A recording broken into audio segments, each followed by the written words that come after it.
Nagluluto si Daddy Yo ng minatamis na saging. Anong nilalagay mo dyan, mahal? Lalagyan ng tubig muna. May tubig na yan. Wala pa, konti pa. Konti lang. Tapos, Pagka maluto na siya, lalagyan siya ng asukar. pero ang tubig, tama na yan. Hindi pa. Kasi, kailangan mo muna yung lutuin siya eh. So, kailangan mo, kung madami ang tubig, para pwede mo pang siya bawasan. Kaya, tubig lang muna. So, wala pang sugar yan. Pag Anong sugar ilalagay dyan? red, Red? Brown. brown, brown, red sugar. Guys, may red ba nga sugar? Si Daddy Yo, takpan na. O yan, magkuha ng tubig. Okay. Hindi kasi dapat marami ang tubig niya. Kaya, Bakit? punos na yan. Ba dapat, mahal, while kumukulo, di ba? Dapat may sugar na? Madali man lang kasi yung parang tinatsansa mo lang muna, karami ang tubig, bago ka maglagay ng asukal para hindi maglasaw. So sa ngayon, lutuin muna natin. Kung sobra ang tubig, that's the time na Mas maglalagay. gusto ko pa naman maraming sauce. Ay hindi, karin mo muna. So, later pa ang sugar. So, ayan guys, marami kasi kaming... Okay, si Daddy Yo ang nagluto kasi hindi ko masyadong kabisado paano lutuin ang minatamis na saging. Sayang kasi guys, kay dala yan ng aming kasama dito sa bahay galing sa kanilang probinsya. Masarap yan. Baon namin bukas sa dialysis. So, wala na akong gastos bukas sa aking snack sa aking pasyente kasi nagluto na siya ng minatamis na saging. Yun oh. Pag kumulo na to, hintayin kumulo hanggang magluto ang saging, saka pa ilagay ang sugar? Bakit? Para luto talaga siya. Ay, akala ko ba dapat concentrate while niluluto with sugar na? Bilis oh, kumukulo na kaagad oh.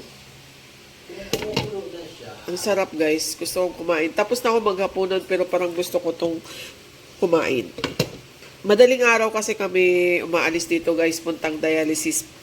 Kasi wala nang time, kaya ngayon pinaluto ko na kay Daddy Yo. Parang gustong kumain. Si Daddy Yo ang chef for tonight sa kanyang minatamis na saging. Maglalagay na siya ng brown sugar. Sabi niya kanina, red sugar.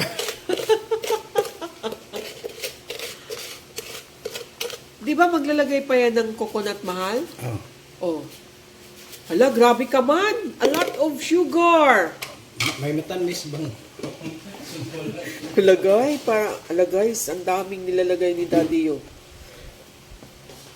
Ang daming sugar, mahal. Oo. Lagyan mo na ng gata siguro. Di, mamaya na. Baka dumidikit na yan. Parang dumidikit siya. Ay di. Di lang siya kuan kasi ang saging is kuan. Malambot. Ano na siya, Overripe. na. So, overripe na daw.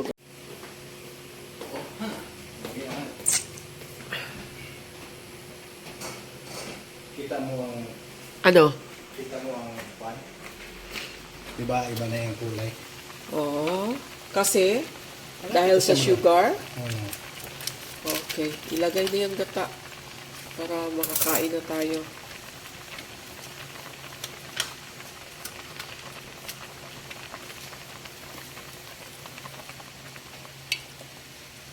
Uy, sayang pa yan, mahal. Sticky yan. Lagyan mo ng tubig yan. Ayaw. Sobrang na kayo tubig. Patingin. Oh, kasi ang Coco Mama fresh gata is talagang ano siya, creamy. Okay. Hindi mo halo-haloin? Di na. Malata Why? na. Ang bula na, ang yung parang mo mix na. Hoy, ganun lang pag halo-halo, oh. Naging mo kay Daddy Yo, guys. Ano lang, oh. Ayaw, malata na. No, of course not. You don't know. Charot. Oh. Kasi ang gata nasa sa isang ano lang, isang... Magbabo si gali na ron. Okay. Bakit, oh? Diyan lang yung gata, Magbabo oh. sa gina. Mix ra nagiya. Tama-tama, maluto ang saan. Ay, alam talaga ako, guys. Tikman mo. Nagbabubbles na siya. Ah, oo nga. Ah, Saka amuyin mo, di ba, ang gata ano na.